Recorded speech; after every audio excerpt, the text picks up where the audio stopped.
Энэ хууль эрх зүйн шинжилгээ асуудал гэж. Одоо энэ хуулиудад үнэлгээ хийж шинжлэх асуудал.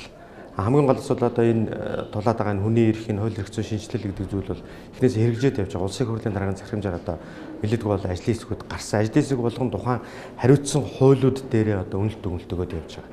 За үүн дотроо жишээлбэл би өөрөө төрийн албаны хуулийн ажлын хэсэгт орж ажиллаж байна. За улсын хурлын дараагийн 59 дугаар захирамжаар одоо байгуулагдсан гайлын албан дотроос чөлөөлөх тухай хуулийн хэрэгжилтэнд үнэлт өгөх ажлын хэсгийг ахалж байна. За жишээлбэл төрийн албаны тухай хууль. Энэ төрийн албаны үнэт зүйл гэж цаашаа юу байх хэвтэй. Төрийн алба өөрөө энэ иргэнд энэ хүн төвтэй байдлаар яаж үйлчилдэг байх хэвтэй. Дээр нь төрийн албаны энэ сонгон шалгаруулалтын асуудал. Өнөөдөр төрийн албаны зөвлөлийн ажиллаж байгаа институтчлалын байдал нөрөх зөв юм уу, буруу юм уу?